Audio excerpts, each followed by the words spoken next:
बच्चों, आज हम राजधर्म के नवीन सिद्धांत दैविक राजा के अंतर्गत हम गुप्त साम्राज्य विशेषकर चंद्रगुप्त प्रथम एवं समुद्रगुप्त के विषय में चर्चा करेंगे। बच्चों, इससे पहले हमने दैविक राजा के अंतर्गत हमने आपको कुषाण वंश के विषय में बताया था और ये जो राजा थे ये अपने आप को दैविक शक्ति का जो है प्रतीक मानते थे और इसी वजह से इन्होंने अपने नाम को देवी देवताओं के साथ जोड़ते थे।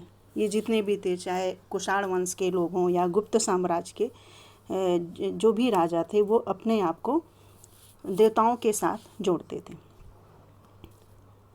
बच्चों, चौथी शताब्दी ईस्वी में गुप्त साम्राज्य के साक्ष्य जो है मिलते हैं। बच्चों, गुप्त शासकों का जो इतिहास है हमें साहित्य, सिक्कों और अभिलेखों की सहायता से लिखा गया है, क्योंकि इनका इतिहास हमें सिक्कों से मिलता है, साहित्य से प्राप्त होता है और अभिलेख से प्राप्त होता है। बच्चों, समुद्रगुप्त के प्रयाग प्रशस्ति,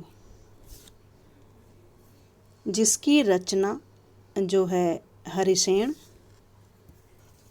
ने किया था एवं अन्य अभिलेख से गुप्त शासकों की वंशावलियां भी पर जो है प्रकाश पड़ता है। और ये दरबारी कवि था। हरिसेन जो था वो समुद्रगुप्त का दरबारी कवि था।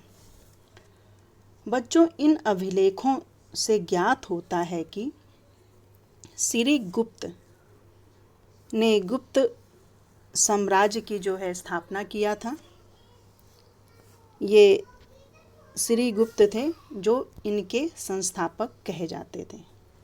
श्री गुप्त ने संभवतः चीनी यात्रियों के लिए एक मंदिर का निर्माण करवाया था और इसकी देख रेख के लिए 24 गांव दान में दिए थे। बच्चों, बनारस के पास से इस राज्य की कुछ मुद्राएं मिली हैं और इन पर किसी मुहर में गुप्तस्य तो किसी पर श्री गुप्तस्य अंकित मिलता है। मतलब श्री ऐसे लिखा जाएगा, श्री गुप्तस्य, इस पे हम लिख नहीं पा रहे हैं, तो श्री गुप्तस्य जो है इस पे मिलता है। बच्चों, श्री गुप्त ने जो है 275 से 300 ईस्वी तक जो है शासन किया था और इसकी जो है मृत्यु के पश्चात इसका उत्तराधिकारी घटोत्कच, जो संभवतः 300 ईस्वी से 319 ईस्वी तक इसने शासन किया था। घटोत्कच के शासन काल में जो है कोई महत्वपूर्ण जो है घटना नहीं घटी थी। बच्चों, गुप्त वंश का जो पहला शासक मतलब कहा जाता है चंद्रगुप्त प्रथम था। महान शासक था ये, जिसने 319 ईस्वी से लेकर 334 ईस्वी तक शासन किया। बच्चों, चंद्रगुप्त प्रथम के समय से ही गुप्त वंश की शक्ति एवं प्रतिष्ठा में वृद्धि हुई। इसका प्रमाण इस बात से मिलता है कि जहाँ श्री गुप्त और घटोत्कच ने सिर्फ महाराज की उपाधि धारण किया था और वहीं पे चंद्रगुप्त ने महाराजाधिराज की उपाधि धारण किया था, क्योंकि ये जो श्री गुप्त था और घटोत्कच, इन्होंने जो है सिर्फ महाराज की उपाधि धारण किया था, लेकिन चंद्रगुप्त ने महाराजाधिराज की उपाधि धारण की थी। चंद्रगुप्त प्रथम के शासनकाल की प्रमुख घटना गुप्तों का जो है लिच्छवियों के साथ वैवाहिक संबंध था और जो उस समय बिहार की प्रमुख राजनीतिक शक्ति थी।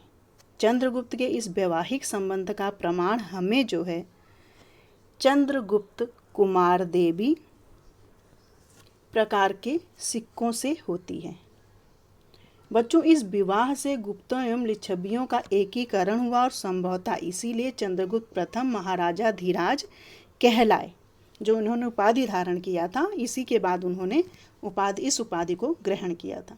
बच्चों, चंद्रगुप्त प्रथम ने संभवतः 319 ईस्वी में गुप्त संवत को प्रारंभ किया था।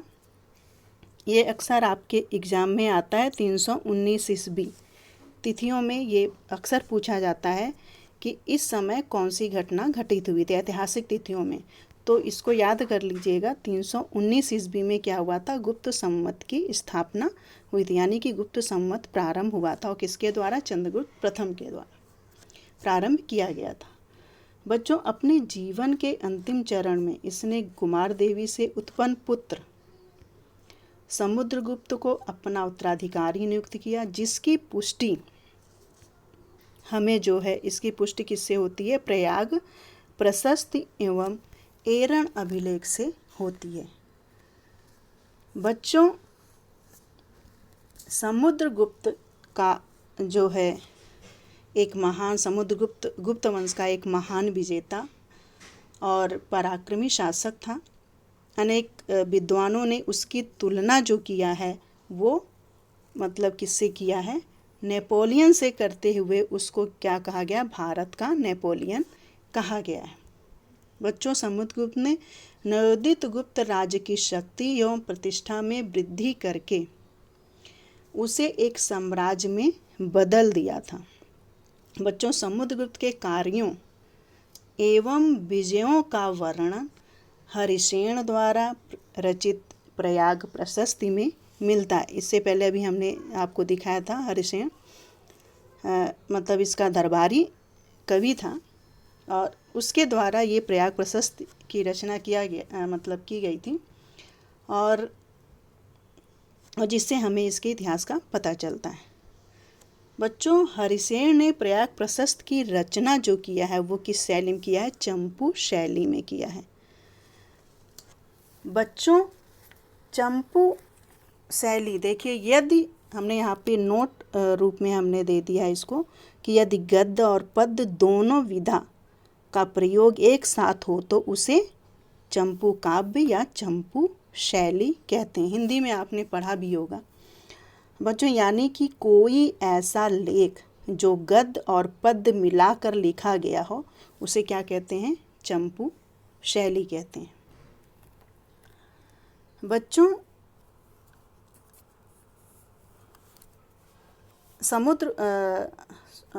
समुद्रगुप्त के कार्य और विजय तो इससे प्रयाग प्रशस्ति से जो है इसका वर्णन मिलता है, क्योंकि इसकी विजयों का उल्लेख इसमें मिलता है। तो ये विजय उसकी जो प्रयाग प्रशस्ति से पता चलता है कि समुद्रगुप्त आर्यावर्त यानी कि आर्यावर्त की विजय, और जिसमें जो है कुल 12 राज्य थे। कितने राज्य थे?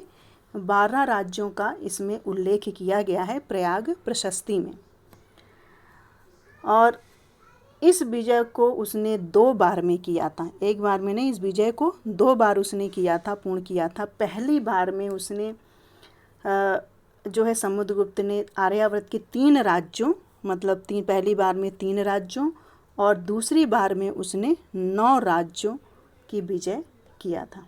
बच्चों, यहाँ आर्यावर्त से तात्पर्य पूर्वी समुद्र से लेकर पश्चिमी समुद्र तक और विंध्याचल तथा हिमालय पर्वतों के बीच के भूभाग या जमीन से है। बच्चों, आर्यावर्त के जो प्रथम युद्ध का वर्णन प्रयाग प्रशस्ति की 13वीं कहाँ मिलती? 13वीं और 14वीं पंक्ति में तथा आर्यावर्त के द्वितीय युद्ध का वर्णन प्रयाग प्रशस्ति के 21वीं पंक्ति में किया गया है। तो बच्चों, यहाँ पे हम लिखना भूल गए, ये दूसरी का 21वीं पंक्ति है और पहले प्रयाग प्रशस्ति 13वीं और 14वीं पंक्ति में इसको वर्णन जो है किया गया है। बच्चों, इसके बाद हम मतलब समुद्रगुप्त जो है आर्यावर्त की विजय के बाद इसने जो है दक्षिणापथ की विजय भी किया था। मतलब इससे सबसे पहले तो उसने आर्यावर्त किया, फिर दक्षिणापथ किया, फिर आर्या, लेकिन हमने दोनों एक साथ हमने पढ़ा दिया। तो दक्षिणापथ की विजय इसके बाद क्या हो, जिसका उल्लेख जो है हमें प्रयाग प्रशस्त की 19वीं और 20वीं पंक्ति में मिलता है। बच्चों यहाँ दक्षिणापथ से तात्पर्य विंध्य पर्वत मतलब वर्तमान विंध्या जिसको विंध्याचल कहते हैं, दक्षिण से लेकर कृष्णा एवं तुंगभद्रा नदियों के बीच के भूभाग से है। बच्चों दक्षिणापथ के युद्ध में समुद्रगुप्त ने 12 राज्यों को पराजित किया था। कितने राज्यों को पराजित किया था? 12 राज्यों को पराजित किया। और कुछ इतिहासकारों ने समुद्रगुप्त के इस विजय को जो है किसकी संज्ञा देते हैं? धर्म विजय की संज्ञा देते हैं। बच्चों समुद्रगुप्त ने दक्षिणापथ के राज्यों के प्रति ग्रहण मोक्षानुग्रह की जो है नीति अपनाई थी। इस नीति का अर्थ होता है पहले इन राज्यों को पराजित किया, फिर उन्हें मुक्त कर दिया और मुक्त करने के बदले उनसे भेंट एवं उपहार आदि प्राप्त किया। यानी कि मतलब जीतने के बाद उन राज्यों को उन्होंने छोड़ दिया था और सिर्फ उपहार वगैरह उनसे लेते थे मुक्त करने के बदले, यानी कि एक तरह से कर मतलब लेते थे और बाकी उनको उन्होंने सौंप दिया था जीतने के बाद उन राज्यों को। बच्चों प्रयाग प्रशस्ति के 21वीं पंक्ति से ज्ञात होता है कि समुद्रगुप्त ने, इसके बाद 8वीं राज्यों की विजय 21वीं पंक्ति में इसका उल्लेख जो है किया गया है 8वीं राज्यों का, जो वर्तमान में उत्तर प्रदेश के गाजीपुर से लेकर मध्य प्रदेश के जबलपुर तक के वन प्रदेश थे को पराजित करके अपना सेवक बना लिया था। बच्चों प्रयाग प्रशस्त की 22वीं पंक्ति से ये 21वीं पंक्ति में मिलता है 8वीं राज्यों का उल्लेख और 22वीं पंक्ति में सीमावर्ती राज्यों का उल्लेख जो है मिलता है और इनको भी उन्होंने जो है हरा करके अपना सामंत बना लिया था, जो उन्हें जो है कर देते थे यानी कि राजा को, और उसकी सेवा में सदैव जो है उपस्थित रहते थे। बच्चों ये सीमावर्ती जो राज्य थे जैसे समतक, डवाक, कामरूप, कीर्तिपुर और नेपाल, ये सीमावर्ती राज्य थे। और समतट को जो है पूर्वी बंगाल या आधुनिक बांग्लादेश इसको बोलते हैं। डवाक को आधुनिक असम के नौगांव जिला है उसके नाम से इसको जाना जाता है और इस समय नौगांव उसका नाम है डोक हैं। और कामरूप जो है वर्तमान असम को कहा जाता है और कीर्तिपुर जो है वर्तमान जालंधर में स्थित करतारपुर नामक स्थान है, उससे इसकी मतलब पहचान की गई है। नेपाल तो आप लोग जानते ही हैं कहाँ पे। बच्चों इसके अलावा प्रयाग प्रशस्त के 23वीं एवं 24वीं पंक्ति से कुछ विदेशी शक्तियों का उल्लेख हमें जो है मिलता है। किस पंक्ति में? 23वीं और 24वीं पंक्ति में। जैसे जो है कुषाण, शक, मुरुंड और सिंघल यानी कि श्रीलंका एवं दक्षिण पूर्व एशिया। तो मतलब इन जो है 23वीं पंक्ति में ये विदेशी शक्तियाँ थीं। कुषाण क्योंकि ये बाहर से आए हुए थे तो कुषाण, शक, मुरुंड, सिंघल और दक्षिण पूर्व एशिया का जो है इसमें प्रयाग प्रशस्ति में उल्लेख मिलता है। और ये क्या करते थे कि ये राजा भी जो है उसको उपहार देते थे एवं सेवा करने के लिए उपस्थित रहते थे। बच्चों समुद्रगुप्त को जो है कभी पराजय का सामना नहीं करना पड़ा था और इसीलिए प्रसिद्ध इतिहासकार विसेंट स्मिथ ने इसे जो है भारत का नेपोलियन की संज्ञा दी थी। किसको? समुद्रगुप्त को। किस इतिहासकार ने? विसेंट स्मिथ ने। बच्चों ये क्वेश्चन आता है आपके एग्जाम में कि भारत का नेपोलियन किसको कहा जाता है और किसने कहा है, इसलिए ये बहुत इम्पॉर्टेंट है, इसको याद रखिएगा। समुद्रगुप्त को भारत का नेपोलियन कहा जाता। और किसने कहा था, किस इतिहास, बेसेंट स्मिथ ने कहा था, बेसेंट स्मिथ, याद रखिएगा। बच्चों, अपनी युद्ध नीति के सफल संचालन एवं अपने द्वारा की गई विजयों के पश्चात समुद्रगुप्त ने अश्वमेध यज्ञ किया था और इसकी पुष्टि जो है समुद्रगुप्त के अश्वमेध प्रकार के सिक्कों से होती है। वैसे इसके सिक्के जो है स्वर्ण सिक्के प्राप्त होते हैं। तो ये 6 प्रकार के सिक्के समुद्रगुप्त के प्राप्त हुए हैं, अश्वमेध प्रकार के, गरुण प्रकार, धनुर्धारी प्रकार, परशु प्रकार, व्याघ्र हनन प्रकार और वीणा वादन, इतने प्रकार के इसके सिक्के प्राप्त हुए हैं समुद्रगुप्त, जिससे उसकी हर चीज़ के बारे में, उसके गुणों के बारे में पता चलता है। बच्चों, जो ये अश्वमेध प्रकार के सिक्के जो प्राप्त होते हैं उसके, तो इन सिक्कों के मुख्य भाग पर यज्ञयूप से बंधे घोड़े का चित्र तथा पृष्ठ भाग पर राजमहसी दत्त देवी की आकृति है तथा इस पर अश्वमेध पराक्रम अंकित है। क्या अंकित है? अश्वमेध पराक्रम अंकित है, पराक्रम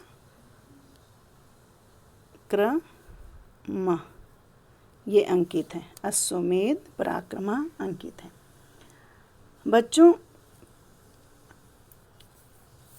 अश्वमेध प्रकार के सिक्कों के अतिरिक्त समुद्रगुप्त के अन्य जो है ये 5 प्रकार सिक्के मिले हैं।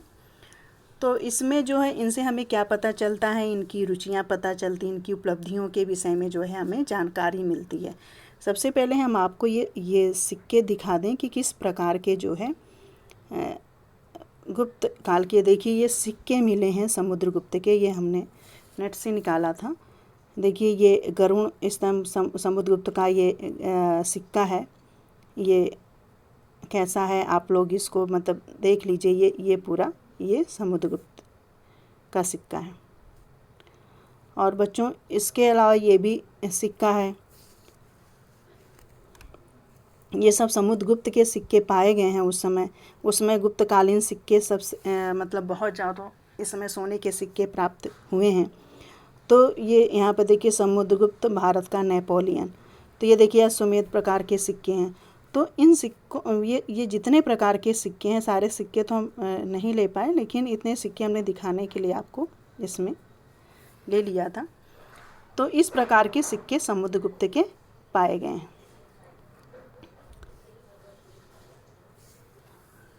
बच्चों, गरुण प्रकार के जो सिक्के हैं समुद्रगुप्त के नागवंश के राजा के ऊपर विजय की सूचना मिलती है। इन सिक्कों से हमें किसकी सूचना मिलती है?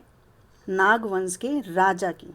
बच्चों, इस सिक्के के मुख्य भाग पर राजा की आकृति तथा गरुण ध्वज अंकित है और पृष्ठ भाग पर पराक्रम अंकित है, जैसा कि हमने अभी लिख के दिखाया था आपको।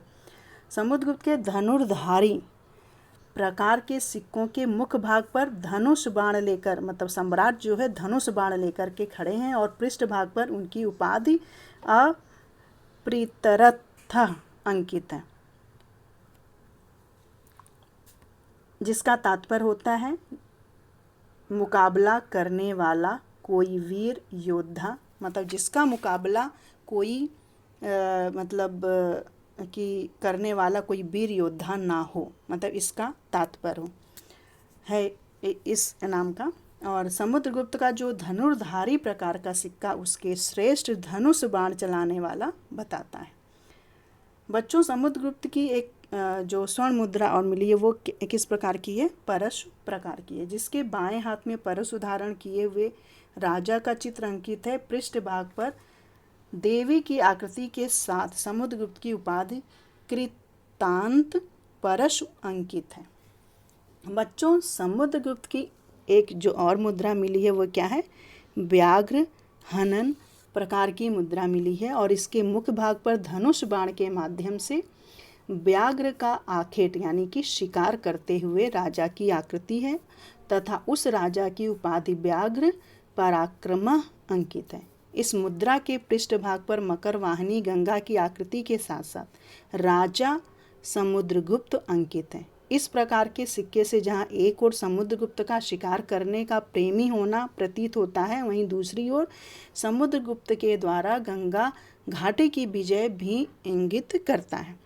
बच्चों, एक मतलब बीड़ा बजाते हुए भी सिक्का प्राप्त हुआ है, और यानी कि वीणा वादन प्रकार इसको सिक्का कहा गया है। तो इसमें जो है बीड़ा बजाते हुए राजा की आकृति उत्कीर्ण मतलब किया गया है, और इससे जो है इस सिक्के से उनका संगीत प्रेम जो है झलकता है। बीड़ा प्रकार की कि ये बीड़ा बहुत अच्छा बजाते थे, उनका संगीत प्रेम मतलब मालूम पड़ता है। बच्चों, अपनी विजयों के द्वारा समुद्रगुप्त ने एक विशाल साम्राज्य की स्थापना किया। समुद्रगुप्त का साम्राज्य उत्तर में हिमालय से लेकर दक्षिण में विंध्य पर्वत तथा पूर्व में बंगाल की खाड़ी से लेकर पश्चिम में पूर्वी मालवा तक विस्तृत था। ये एक बहुत बड़ा क्षेत्र था। बच्चों, समुद्रगुप्त के प्रत्यक्ष शासन इस क्षेत्र में था कि जैसे कि समुद्रगुप्त के साम्राज्य में दक्षिणापथ के राज्य, सीमा प्रांत के राज्य तथा मध्य भारत के आटविक राज्य भी थे इसमें, जो समुद्रगुप्त की अधिसत्ता या मतलब उसको कहेंगे अधीनता स्वीकार करते थे, या उसे जो है और उसे कर देते थे। और उसे जो है मतलब और ऐसे राज्य में सिंघल भी शामिल था। जो हमने कहा था ना कि जो सीमावर्ती प्रदेश है उसमें सिंघल भी थे, मतलब ये सारे कुषाण, शक मतलब ये सारे उसमें सम्मिलित थे। तो ये क्या करते थे, उनको कर देते थे, और जब उनको ज़रूरत पड़ती थी तो मतलब वो उनको बुलाते भी थे। बच्चों, अभी तक मैंने जो कुछ भी आपको बताया उसके आधार पर ऐसा मतलब ये देखने से प्रतीत होता है कि समुद्रगुप्त तो मतलब शस्त्र के साथ साथ शास्त्र में भी पारंगत थे।